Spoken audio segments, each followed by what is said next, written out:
आज हम बात करेंगे ट्रेडिंग टर्मिनल की। बात करते हैं जीरोधा के प्लेटफॉर्म की। जीरोधा का प्लेटफॉर्म पहली बार ओपन करने के बाद हमें कुछ ऐसा दिखाई देता है। इस साइड लेफ्ट हैंड साइड में हमें ये मार्केट वॉच दिखाई दे रही हैं। 7 मार्केट वॉच हमें दिखाई देती हैं। एक मार्केट वॉच में हम 50 के लगभग शेयर ऐड कर सकते हैं। अगर मुझे किसी शेयर को मार्केट वॉच में ऐड करना है तो मैं इस सर्च बॉक्स में जाऊंगा। सर्च बॉक्स में उस शेयर का नाम टाइप करूंगा। नाम टाइप करने के बाद कंपनी के ऊपर अपना कर्सर ले जाऊंगा और जो लास्ट में ऑप्शन आ रहा है उस ऑप्शन को क्लिक करूंगा। इसमें ऐड लिखा हुआ दिखाई दे रहा है। ऐड करने के बाद यह शेयर मेरी मार्केट वॉच में ऐड हो जाएगा। ये रिलायंस यहाँ ऐड हुआ दिखाई दे रहा है मुझे। अब अगर मैं रिलायंस को खरीदना चाहता हूँ या क्रिसिल को खरीदना चाहता हूँ तो उस कंपनी के आइकन पर मैं अपना कर्सर ले जाऊंगा और कर्सर ले जाने के बाद मुझे buy, sell, market depth, chart, delete और मोर के ऑप्शन दिखाई देते हैं। यहाँ पर अगर मैं बाई पर क्लिक करता हूँ तो एक बॉक्स खोल करके आता है बाई करने का। यहाँ से मैं रिलायंस के शेयर को बाई कर सकता हूँ। जैसे मुझे रिलायंस के 5 शेयर बाई करने हैं। क्योंकि मार्केट बंद है तो मुझे एएम ऑर्डर लगाना पड़ेगा। ये डिफॉल्ट इसलिए क्योंकि मैं ज्यादातर अपने ऑर्डर एएम ऑर्डर ही लगाता हूँ। इसके अलावा मुझे यहाँ रेगुलर, कवर, आइसबर्ग और एएमओ ये 4 ऑप्शन दिखाई दे रहे हैं। और इसके नीचे मुझे दिखाई दे रहा है इंट्राडे और लॉन्ग टर्म। इंट्राडे मतलब उसी दिन खरीद करके उसी दिन मुझे काटना रहेगा और लॉन्ग टर्म मतलब मेरे जो पोर्टफोलियो या डीमेट अकाउंट में ये शेयर जाएगा। उसके बाद नीचे आती है क्वांटिटी। कितनी क्वांटिटी मैं बाई करना चाहता हूँ। मैं 5 क्वांटिटी बाई करना चाहता हूँ। किस प्राइस पर बाई करना चाहता हूँ तो इस प्राइस को भी मैं चेंज कर सकता हूँ। और बाई करने का जो तरीका है वो कौन सा तरीका है। मार्केट प्राइस पर बाई करना चाहता हूँ या लिमिट प्राइस पर बाई करना चाहता हूँ। मार्केट प्राइस पर बाई करने का मतलब अभी जैसे मैं एएम ऑर्डर लगा रहा हूँ तो नेक्स्ट डे जब भी मार्केट खुलेगा तो जिस भी प्राइस पर वो क्रिसिल का शेयर खुलेगा उस प्राइस पर मेरा ऑर्डर एग्जीक्यूट होने के लिए जाएगा। अभी जब मैंने मार्केट ऑर्डर पर क्लिक किया है तो अगर हम इस पर कर्सर रखते हैं तो बाई एट मार्केट प्राइस ये लिखा हुआ नीचे भी आता है। और ये जो प्राइस है वो दोनों ट्रिगर प्राइस और प्राइस, इसमें हम कुछ एडिट नहीं कर सकते हैं। सिर्फ क्वांटिटी हमने दी है। उसके बाद हम बात करें लिमिट की तो लिमिट प्राइस वो प्राइस है जिस उस पर्टिकुलर प्राइस पर हम पर्टिकुलर शेयर को खरीदना चाहते हैं। जैसे मुझे क्रिसिल तो 3345 पर खरीदना है तो मैंने 45 डाल दिया और बाई के लिए ऑर्डर लगा दिया। बाई के लिए ऑर्डर इस ऑर्डर बुक में जाएगा। ये ऑर्डर बुक में आफ्टर मार्केट रिक्वेस्ट रिसीव इस तरीके से बाई का ऑर्डर लग चला जाएगा। इसी तरीके से अगर मैं रिलायंस को सेल करना चाहता हूँ तो मैं इसको सेल कर सकता हूँ। यहाँ से मैंने सेल पर क्लिक किया और उसके बाद ये डायलॉग बॉक्स खोल करके आ गया। जैसे मेरे पास रिलायंस के 10 शेयर हैं तो मैं उन्हें 2700 रुपए पे बेचना चाहता हूँ। कोई भी लिमिट प्राइस हम डाल सकते हैं। यहाँ भी हमें रेगुलर, कवर, आफ्टर मार्केट और आइसबर्ग ये ऑप्शन दिखाई दे रहे हैं। अब अगर ये शेयर मेरी होल्डिंग में नहीं है और मैं सिर्फ इंट्राडे में इसको सेल करना चाहता हूँ तो मैं इंट्राडे में भी यहाँ से सेल कर सकता हूँ। इंट्राडे कैश में सेल कर सकता हूँ।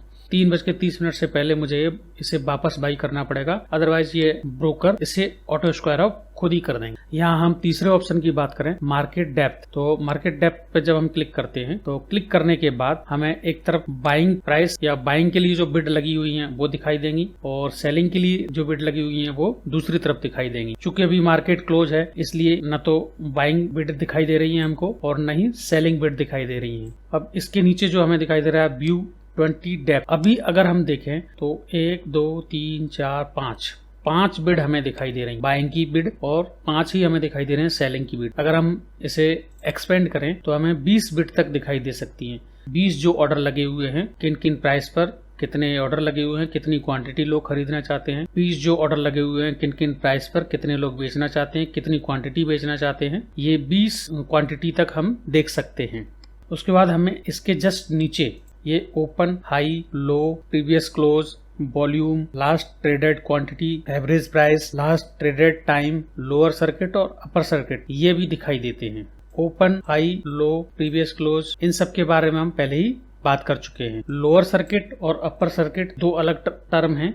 मार्केट डेप्थ के बाद आता है चार्ट। हमें कुछ इस तरीके से चार्ट खुलता हुआ दिखाई देता है। यहाँ जो मैंने चार्ट पैटर्न लगा रखा है वो कैंडलस्टिक चार्ट पैटर्न लगा रखा है जो कि मेरा डिफॉल्ट चार्ट पैटर्न है। और ये जो लाइनें दिखाई दे रही हैं वो मूविंग एवरेजेस हैं। इसके नीचे ये पैनल जो दिखाई दे रहा है वो वॉल्यूम का पैनल हमें दिखाई दे रहा है। अब जब रिलायंस का चार्ट हमने खोल लिया है तो हमें कई सारे ऑप्शन दिखाई दे रहे हैं। रिलायंस, उसके बाद ये डी यानी कि 1 दिन का चार्ट हमें दिखाई दे रहा है। ये जो एक कैंडल है वो 1 दिन की कैंडल हमें दिखाई दे रही है। अगर हम इसे बदलना चाहते हैं तो यहीं से हम बदल सकते हैं। Weekly, monthly, 3 hourly, 2 hourly, 1 hourly, half an 30 minutes, ये टाइम फ्रेम हम यहाँ से बदल सकते हैं। अगर हम कैंडलस्टिक चार्ट को नहीं देखना चाहते हैं, हम बार चार्ट देखना चाहते हैं, तो हम इसे इस आइकन के जरिए बदल सकते हैं। यहाँ हम क्लिक करेंगे और हमें candlestick chart, hollow candle, Heikin Ashi, line chart, area, base line, Renko, line break, Kagi, point and figure, ये सब दिखाई देते हैं। जो भी हमें समझ में आए या जो हमें पसंद हो उसके जरिए हम प्राइस का एक्शन देख सकते हैं। नेक्स्ट है कंपेयर। हम किसी स्टॉक के या इंडेक्स के साथ इसको कंपेयर कर सकते हैं। जैसे अभी मैं निफ्टी के साथ इसको कंपेयर करूं तो मैंने निफ्टी 50 कंपेयर में लिखा और इसको कंपेयर कर दिया। नेक्स्ट हमें ऑप्शन दिखाई दे रहा है इंडिकेटर। तो यहाँ से हम कई सारे इंडिकेटर्स जो भी आपका ब्रोकर देता है वो लगा सकते हैं। जैसे मैंने रिलेटिव स्ट्रेंथ इंडेक्स लगाया तो ये नीचे वाले पैनल में दिखाई दे रहा है, वॉल्यूम के जस्ट नीचे लगता हुआ दिखाई दे रहा है। नेक्स्ट ऑप्शन दिखता है हमें टेम्पलेट। जो टेम्पलेट हम एक बार सेट कर लेते हैं उसको सेव करने के लिए हमें यहाँ ऑप्शन मिलता है। जैसे ये RSI, मूविंग एवरेज और वार चार्ट, मैं इस टेम्पलेट को सेव करना चाहता हूं तो यहाँ से save indicator template as bar chart, मैंने इसको सेव कर लिया। सेव इंटरवल मतलब जिस भी इंटरवल पर आप इसे सेव करना चाहते हैं। अभी मैं इसको किसी पर्टिकुलर इंटरवल पर सेव नहीं करना चाहता तो जस्ट सेव कर दूंगा, मुझे ये यहाँ दिखाई देगा बार। अब जैसे कोई इंडिकेटर मैंने लगा लिया और लगाने के बाद मुझे हटाना है तुरंत, तो यहाँ से मैं इसको अनडू कर सकता हूँ। उसके बाद जो ये टेम्पलेट है मैंने सेव किया, इसी को मुझे डिफॉल्ट टेम्पलेट रखना है, तो मैं यहाँ default save as default template पर क्लिक करूंगा। और अगर मुझे सारे के सारे टेम्पलेट डिलीट करने हैं तो मैं यहाँ से डिलीट कर सकता हूँ। और अगर एक एक करके टेम्पलेट डिलीट करने हैं, ये जो रिमूव का ऑप्शन आता है इस टेम्पलेट के ऊपर जब हम कर्सर रखते हैं तो यहाँ से रिमूव हो जाएगा। ये टेम्पलेट रिमूव हो चुका, अब हमें ये टेम्पलेट दिखाई नहीं देगा। ये हमें लेआउट के बारे में बताता है ये ऑप्शन। हम एक बार में एक चार्ट देखना चाहते हैं या एक बार में 2 चार्ट देखना चाहते हैं या एक बार में 4 चार्ट देखना चाहते हैं, इस तरीके से हम अपना लेआउट सेट कर सकते हैं। उसके बाद ये चार्ट की सेटिंग है, ये सेटिंग खुलती हुई हमें दिखाई दे रही है। अगर मुझे इस चार्ट का स्क्रीनशॉट लेना है तो मैं यहाँ से स्क्रीनशॉट भी ले सकता हूँ, ये हमें स्क्रीनशॉट दिखाई दे रहा है। चूंकि जीरोधा के चार्ट ट्रेडिंग व्यू से स्पॉन्सर्ड हैं तो ये जाकर के ट्रेडिंग व्यू की जो साइट है उस पर जाकर के सेव हुए हैं। अब अगर मुझे अपने डेस्कटॉप में इसको सेव करना है तो यहाँ से Ctrl+S दबा करके सेव करना रहेगा। अब अगर इस चार्ट को मुझे फुल स्क्रीन में देखना है तो पॉपअप चार्ट एक लास्ट ऑप्शन है, इस पर मैं क्लिक करूंगा और इस तरीके से चार्ट मुझे दिखाई देगा। यहाँ पर भी वही सेम ऑप्शन मुझे दिखाई दे रहे हैं और इसके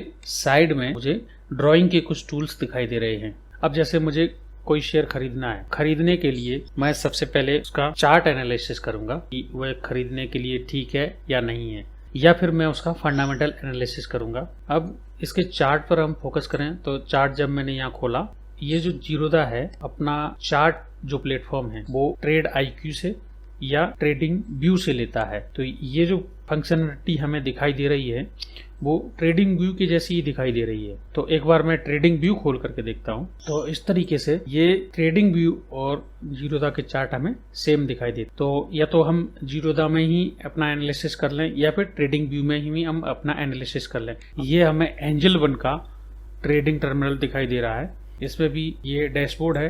डैशबोर्ड पर हमें इंडाइसेस, इक्विटी समरी, डेरिवेटिव, ये बहुत सारी चीजें दिखाई देती हैं। जीरोधा में ऐसा नहीं था, उसका डैशबोर्ड प्लेन था उसका।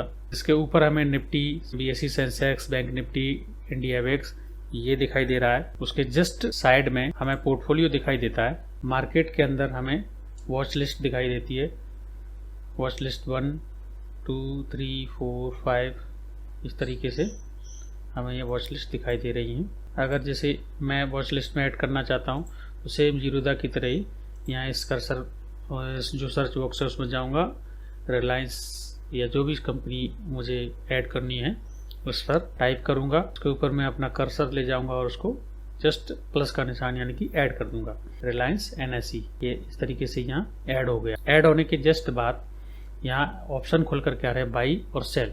अगर मुझे यहाँ से बाई करना है या सेल करना है तो दोनों ऑप्शन मैं चूज कर सकता हूँ। दोनों में से कोई एक ऑप्शन में चूज करके आगे बढ़ सकता हूँ। अभी यहाँ एक छोटा सा चार्ट हमें खुला दिखाई दे रहा है। मेन हमारा कंपैरिजन जो है वो चार्ट को लेकर के ही है। इसको एनलार्ज करने के लिए हमें यहाँ से क्लिक करना पड़ेगा। क्लिक करने के बाद ये सेम चार्ट हमें दिखाई दे रहा है जैसा कि जीरोधा का दिखाई दे रहा था। यहाँ से हम अपना टाइम फ्रेम चेंज कर सकते हैं।